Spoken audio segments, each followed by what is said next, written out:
2월 20일 오늘 통독 본문은 민수기 17장부터 19장입니다. 고라의 반역 사건 이후 하나님은 아론의 지팡이에서 우미 돋고 꽃이 피어 살구 열매, 즉 아몬드 열매가 열리는 징조로 도전받던 아론과 제사장의 권위를 세워주고 공동체의 질서를 세운 것이 하나님의 주권이었음을 다시 한번 보여주고 있습니다. 숱한 원망과 도전들로 인해 이스라엘 백성들에게는 다시금 하나님을 기억하는 장치가 필요했던 것입니다. 하나님은 레위인의 직무와 그 몫을 규정하고 가데스 바네아의 사건 이후처럼 정결하게 하는 제사와 언약을 갱신함으로써 다시 한번 그들을 회복하는 이야기가 오늘 본문의 이야기입니다. 매 순간 우리는 하나님의 인도하심이 아니면 죄의 본성을 따라 곁길로 가게 되어 버립니다. 우리가 바른 길로 걸어갈 수 있는 그 첫걸음은 다시금 하나님을 기억하는 것입니다. 그러므로 성령께서 매 순간마다 하나님을 기억하게 하고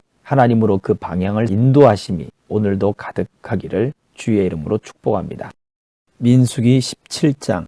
하나님께서 모세에게 말씀하셨다. 이스라엘 백성에게 전하여 그들에게서 지팡이를 거두어라. 각 지파의 지도자에게서 지팡이 하나씩 모두 12개를 거두어라. 각 지도자의 이름을 지팡이에 써라. 먼저 아론부터 레위의 지팡이에 아론의 이름을 쓰고 나머지 지팡이들에도 각 지파 지도자들의 이름을 써라. 그것들을 회막 안 내가 너희와 약속을 맺는 증거판 앞에 놓아라. 그러면 내가 선택하는 사람의 지팡이에서 싹이 날 것이다. 이스라엘 백성이 너희에게 쉴 새 없이 쏟아내는 불평을 내가 그치게 하겠다. 모세가 이스라엘 백성에게 전하자 그들의 지도자들이 각 지파마다 하나씩 모두 12개의 지팡이를 건넸다. 아론의 지팡이도 그 가운데 있었다. 모세는 그 지팡이들을 증거의 장막 안 하나님 앞에 펼쳐 놓았다. 이튿날 모세가 증거의 장막 안으로 들어가 보니 아론의 지팡이 곧 레위 지파의 지팡이에 정말로 싹이 돋아나 있었다. 싹이 돋아나서 꽃이 피고 아몬드 열매까지 열려 있었다. 모세가 지팡이들을 모두 하나님 앞에서 가지고 나와 이스라엘 백성에게 보여주자 그들이 찬찬히 훑어보았다. 지도자들이 저마다 자기 이름이 적힌 지팡이를 가져갔다. 하나님께서 모세에게 말씀하셨다. 아론의 지팡이를 증거판 앞에 도로 갖다 놓아라. 그것을 간직하여 반역자들에게 경종이 되게 하여라. 이것으로 백성이 나에 대한 불평을 그치고 자기 목숨을 건지게 될 것이다. 모세는 하나님께서 명령하신 대로 행했다. 이스라엘 백성이 모세에게 말했다. 우리는 죽은 것이나 다름없습니다. 이것은 우리에게 내리는 사형 선고입니다. 하나님의 성막에 가까이 가는 사람은 누구든지 죽을 텐데 우리 모두 망한 것이 아닙니까? 18장. 하나님께서 아론에게 말씀하셨다. 성소와 관련된 죄를 다루는 일은 너와 네 아들들과 네 아버지의 집안이 책임져야 한다. 제사장의 직무와 관련된 죄도 너와 네 아들들이 책임져야 한다. 레위 지파에 속한 네 형제들을 명부에 올려라. 그들이 너와 함께 있게 하여 너와 네 아들들이 증거의 장막에서 일할 때 너희를 돕게 하여라. 그들은 네가 보고하고 장막과 관련된 일을 해야 한다. 그러나 그들은 제단의 거룩한 기구에는 조금도 관여해서는 안 된다. 이를 어기면 죽임을 당할 것이다. 그들뿐 아니라 너희도 죽을 것이다. 그들은 너희 곁에서 회막을 돌보는 일, 곧 회막과 관련된 일을 해야 한다. 그 밖에 다른 사람이 너희를 도울 수는 없다. 너희가 할 일은 성소와 제단을 보살펴서 이스라엘 백성에게 진노가 더 이상 내리지 않게 하는 것이다. 너희 형제인 레위인은 내가 온 이스라엘 자손 가운데서 직접 뽑은 사람들이다. 내가 그들을 너희에게 선물로 주어 회막 일을 돕도록 하겠다. 그러나 제사장으로 섬기면서 제단 근처와 휘장 안에서 하는 일은 너와 네 아들들이 해야 한다. 제사장의 직무는 내가 너희에게만 주는 선물이다. 아무도 그 일을 대신할 수 없다. 다른 사람이 함부로 성소에 들어오다가는 죽임을 당할 것이다. 하나님께서 아론에게 말씀하셨다. 나의 헌물, 곧 내가 이스라엘 백성에게서 받은 모든 거룩한 제물을 네게 맡긴다. 그것들을 너와 네 자녀의 몫으로 주어 네가 개인적으로 쓸 수 있게 하겠다. 이것은 영원한 규례다. 제물 가운데서 남은 것, 곧 곡식 제물과 속죄 제물과 보상 제물 가운데서 불살하지 않고 남은 것은 무엇이든 너와 네 아들들의 몫이다. 그것은 지극히 거룩한 것이니 경건한 마음으로 먹어라. 남자는 누구나 그것을 먹을 수 있다. 너는 그것을 거룩하게 다루어라. 이스라엘 백성이 흔들어 바치는 제물도 네 몫이다. 내가 그것을 너와 네 아들 딸들에게 선물로 준다. 이것은 영원한 규례다. 네 집에 있는 정결한 사람은 누구나 그것을 먹을 수 있다. 가장 좋은 올리브 기름과 가장 좋은 새 포도주와 곡식, 곧 그들이 수확의 첫 열매로 하나님에게 바친 것도 네게 준다. 그들이 하나님에게 바친 첫 수확물은 모두 네 것이다. 네 집에 있는 사람 가운데 정결한 사람은 누구나 그것을 먹을 수 있다. 완전한 헌신의 제물도 네 몫이다. 짐승이든 사람이든 처음 태어난 것으로 하나님에게 바친 것은 모두 네 몫이다. 다만 처음 태어난 것 자체를 받는 것이 아니라 그것을 대속하는 값을 받는 것이다. 사람의 맏아들과 정결한 짐승의 첫 새끼는 그것을 바친 사람이 되사고 너는 그가 되사면서 치른 값을 받는다. 태어난 지 한 달 된 것부터 되살 수 있는데 대속하는 값은 성소 표준 세겔로 은 5세겔이다. 1세겔은 20게라다. 이와 달리 수소의 첫 새끼나 양의 첫 새끼나 염소의 첫 새끼는 값을 받고 돌려주지 않는다. 그것들은 거룩한 것이다. 대신에 너는 그것들의 피를 제단에 뿌리고 그것들의 지방을 불살라 바치는 제물, 곧 하나님을 기쁘게 하는 향기로 불살라 바쳐야 한다. 그러나 흔들어 바치는 제물의 가슴과 오른쪽 넓적다리가 네 몫인 것처럼 그것들의 고기도 네 몫이다. 이스라엘 백성이 하나님을 위해 따로 마련한 모든 거룩한 제물을 내가 너와 네 자녀들에게 준다. 이것은 너와 네 자녀들이 지켜야 할 영원한 규례로 하나님 앞에서 맺은 영원 불변의 소금 언약이다. 하나님께서 아론에게 말씀하셨다.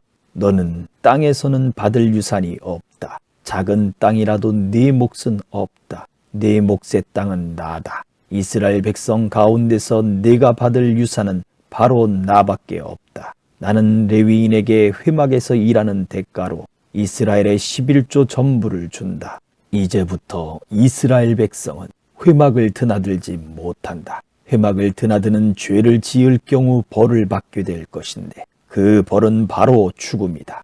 회막에서 일할 수 있는 사람은 오직 레위인 뿐이다. 이것을 어길 경우 모든 책임은 레위인이 진다. 이것은 언제나 지켜야 하는 규례다. 레위인은 이스라엘 백성 가운데서 유산을 받지 못한다. 대신에 이스라엘 백성이 하나님에게 제물로 바치는 11조를 내가 그들에게 준다. 그래서 내가 이런 규례를 주는 것이다. 레위인은 이스라엘 백성 가운데서 땅을 유산으로 상속받지 못한다. 하나님께서 모세에게 말씀하셨다. 레위인에게 전하여라. 그들에게 이렇게 일러 주어라. 내가 너희에게 유산으로 정해준 11조를 이스라엘 백성에게서 받으면 너희는 거기서 10분의 1을 떼어 하나님에게 제물로 바쳐야 한다. 내가 너희의 제물을 다른 사람들이 타작마당에서 바치는 곡식 제물이나 술통에서 따라 바치는 포도주와 똑같은 것으로 여길 것이다. 너희가 이스라엘 백성에게서 받는 모든 11조에서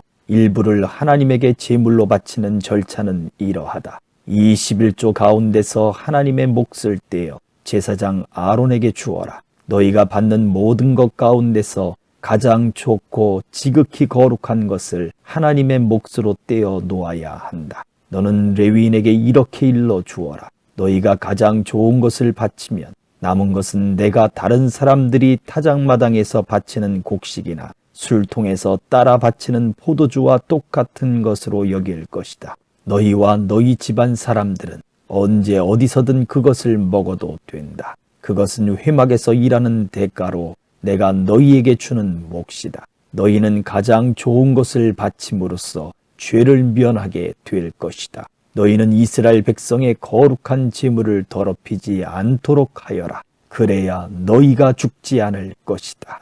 19장.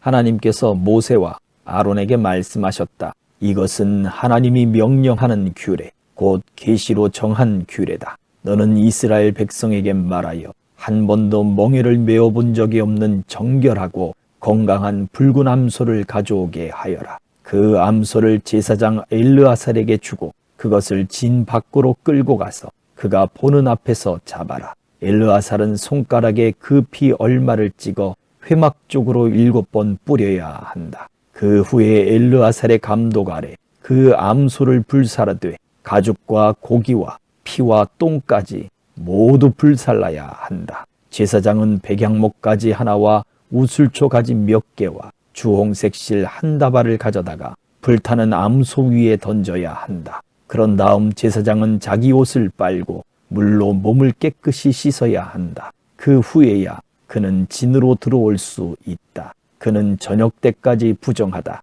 암소를 불사른 사람도 자기 옷을 빨고 물로 몸을 깨끗이 씻어야 한다. 그도 저녁 때까지 부정하다. 그 후에 정결한 사람이 암소의 채를 거두어 진 밖에 정결한 곳에 두어야 한다. 속죄 제사를 드릴 때 정결하게 하는 물에 타서 쓸 수 있도록 이스라엘 회중은 그것을 잘 보관해야 한다. 죄를 거두었던 사람은 자기 옷을 깨끗이 빨아야 하며 그는 저녁 때까지 부정하다. 이것은 본국에서 태어난 이스라엘 자손과 그들과 함께 사는 외국인이 지켜야 할 영원한 규례다. 누구든지 주검을 만진 사람은 7일 동안 부정하다. 그는 3일째 되는 날에 정결하게 하는 물로 자기 몸을 정결하게 해야 하며 7일째 되는 날에 정결하게 된다. 그러나 3일째 되는 날과 7일째 되는 날에 이 절차를 따르지 않으면 그는 정결하게 되지 않는다. 누구든지 주검을 만진 뒤에 정결하게 하지 않으면 그는 하나님의 성막을 더럽힌 자이므로 반드시 공동체 가운데서 추방해야 한다. 정결하게 하는 물을 자기 몸에 뿌리지 않는 한 그는 부정한 상태로 남아있기 때문이다. 장막에서 사람이 죽었을 때 적용되는 규례는 이러하다. 그 장막에 출입하는 사람이나 이미 장막 안에 있던 사람은 7일 동안 부정하다. 뚜껑을 덮지 않은 그릇도 모두 부정하다. 넓은 들에 나가 있다가 맞아 죽은 사람의 주검이나 수명이 다해 죽은 사람의 주검이나 사람의 뼈나 무덤을 만진 사람은 7일 동안 부정하다. 이 부정한 사람을 위해서는 속죄 제물을 태우고 남은 재를 가져다가 대접에 담고 거기에 맑은 물을 부어야 한다. 정결한 사람이 우슬초 가지를 그 물에 담갔다가 장막과 거기에 딸린 모든 기구와 장막 안에 있던 사람, 살해당했거나 수명이 다해 죽은 사람의 뼈를 만진 사람, 무덤을 만진 사람에게 뿌린다.